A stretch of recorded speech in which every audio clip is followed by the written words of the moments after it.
निमिया तले डोला रख दे मुसाफिर, आई सावन की बहार।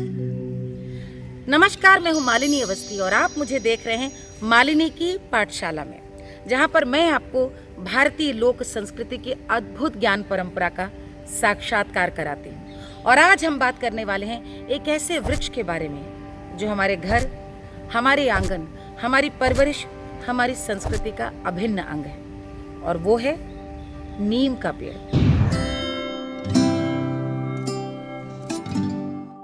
हमारे ननिहाल में एक बड़ा सा नीम का पेड़ हुआ करता था, घना, छायादार, विशाल नीम का पेड़। हर बार गर्मी की छुट्टियों में जब हम कन्नौज जाते तो वो नीम वैसा ही खड़ा मिलता, ऐसे जैसे कि कोई हमारा अपना हमारा इंतज़ार कर रहा हो। नाना बताते थे कि नीम का वो पेड़ लगभग 225 बरस से वहीं पर ऐसे ही खड़ा है। शानदार लगता था वो नीम का पेड़। रोज शाम को नाना वहीं खटिया पसार कर बैठ जाते थे। रोज वहीं बैठकी होती थी और हम सब बच्चे नीम की हरी तिमा के नीचे तने पर खेलती हुई गिलहरियों को पकड़ने के लिए दौड़ते भागते फिरते। गर्मियों में उसी के पत्तों के पानी से हम बच्चों को नहलाया जाता, और यदि किसी को फोड़ा फुंसी हो जाती तो नानी झट से नीम की छाल को घिस करके लगा देती थी। शाम के वक्त मच्छर ज़्यादा हो जाते थे तो नीम के ही सूखे पीले पत्तों को जलाकर उसके धुएं से मच्छर भगा दिए जाते थे। हमें छाया और शीतलता देने वाला नीम मुझे तो कभी कभी अपने परिवार का ही कोई बुजुर्ग सा लगता है, ऐसा हमारे जनजीवन से जुड़ा हुआ कोई अपना हितैषी। शायद इसीलिए लोकगीतों में नीम का बार बार जिक्र आता है।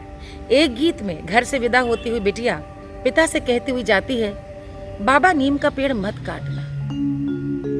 बाबा नीमिया के पेड़ जनी काटियो बाबुल, निमिया पे चिरैया के बसेर, बलैया ले बीरन की बाबा, बलैया ले बीरन की।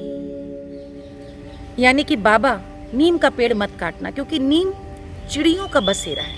नीम कट गया तो चिड़िया कहाँ जाएंगी? और नीम हमारा वैद्य भी तो है। जो सच वैज्ञानिकों ने शोध के बाद आज माना और स्वीकारा है, वो सत्य हमारे पूर्वज सदैव से जानते थे कि नीम गुणों की खान है। इसका एक एक अंग, यानी कि इसकी जड़, इसकी छाल, तना, पत्तियां, निबोली सभी बेहद उपयोगी है। इसीलिए हर घर में नीम का पेड़ होना अनिवार्य माना गया। ईंधन से लेकर दवाई तक सब में नीम का इस्तेमाल होता है। रक्त विकार हो या फिर त्वचा विकार हो, हर मर्ज का इलाज है नीम। हमारे बाबा नाना, हमारे आपके सबके पूर्वज नीम की टहनियों से ही दातून करते थे, और इसीलिए उनके दांत और मसूड़े हमेशा स्वस्थ रहते थे।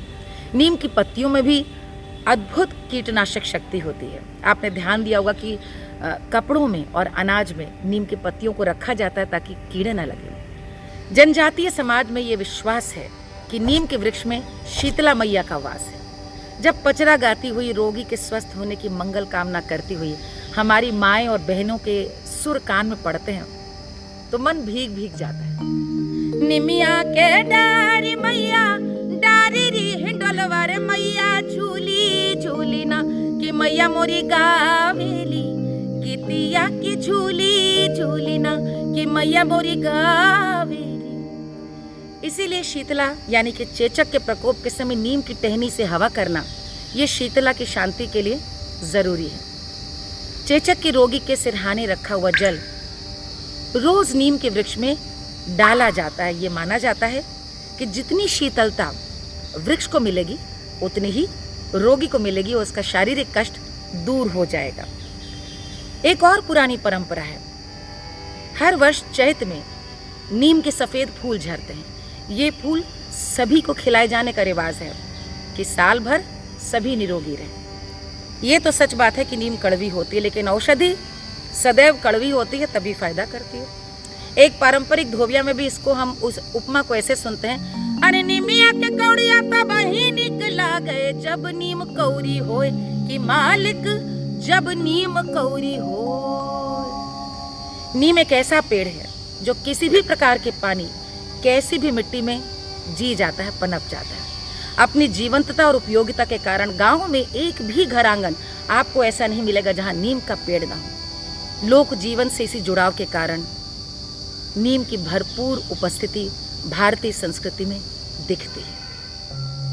निमिया तले डोला रख दे मुसाफिर, आई सावन की। सावन आने वाला है और मैं अपने बचपन में नीम की डालियों में डाला झूला याद कर रही हूँ, जिस नीम पर कभी मेरी माँ झूली। और फिर मैं इस सावन अपनी बेटिया को ले जाऊंगी अपने ननिहाल और उसी नीम के पेड़ पे हम झूला डालेंगे। वहां पर अब कोई नहीं है, न माँ है, न मामा, न नानी, नाना, लेकिन नीम का पेड़ आज भी वही है, सदाबहार लोक मंगल पसारते हुए। मालिनी की पाठशाला की ये श्रृंखला आपको कैसी लग रही है, जरूर हमको अवगत कराइएगा। आज बस इतना ही, फिर मिलेंगे कुछ और उपयोगी, ज्ञानवर्धक और मनोरंजक जानकारी के साथ। दीजिए मुझे आज्ञा, नमस्कार। ऐसे ही और वीडियोस देखने के लिए लाइक, शेयर, सब्सक्राइब करें और बेल आइकन को दबाएं।